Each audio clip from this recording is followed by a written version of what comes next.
Hi అండి, hello, welcome to Padma's world. నేను ఈరోజు గాజర్ హల్వా ఎలా చేయాలో చేసి చూపిస్తాను. హల్వాకి కావాల్సిన పదార్థాలు: గాజర్లు తీసుకుని తురుము పెట్టుకోవాలి, జీడిపప్పును నెయ్యిలో వేయించుకోవాలి, 100 గ్రాముల కోవా తీసుకోవాలి, 100 గ్రాముల షుగర్ తీసుకోవాలి, గాజర్లు వేయించుకోవడానికి సరిపడా నెయ్యి తీసుకోవాలి. ఇప్పుడు గాజర్ హల్వాను తయారు చేసుకునే విధానం: స్టవ్ వెలిగించుకొని ఒక కళాయిని, మందపాటి కళాయిని పెట్టుకొని అందులో నెయ్యి వేసుకొని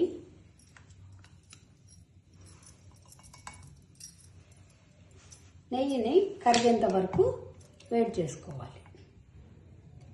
కరిగిన తర్వాత ముందే తురుము పెట్టుకున్న గాజర్ను వేసి కలుపుకుంటూ ఉండాలి. గాజర్ను పచ్చి వాసన పోయేంత వరకు వేడి చేసుకోవాలి.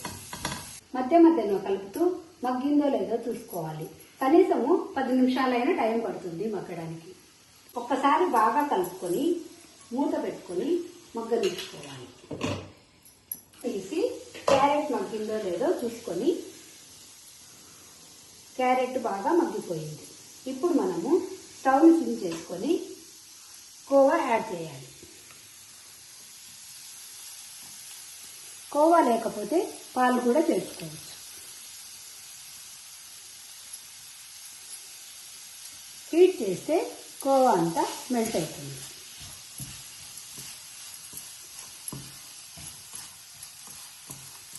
మెల్ట్ అయిన తర్వాత ఇందులో షుగర్ యాడ్ చేసుకోవాలి. స్వీటు తక్కువ తినేవాళ్ళు కొద్దిగా షుగర్ తగ్గించుకోవచ్చు.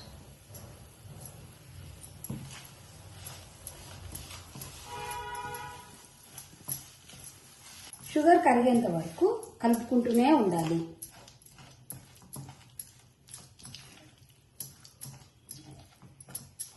షుగర్ మెల్ట్ అయిన తర్వాత జీడిపప్పు యాడ్ చేసుకోవాలి. ఒక్కసారి బాగా కలుపుకొని స్టవ్ బంద్ చేసుకోవాలి. వేడి వేడి గాజర్ హల్వా రెడీ. హల్వాని ఒక సర్వింగ్ బౌల్లో తీసుకోవాలి. గాజర్ హల్వా ఎలా వచ్చిందో టేస్ట్ చూద్దాం.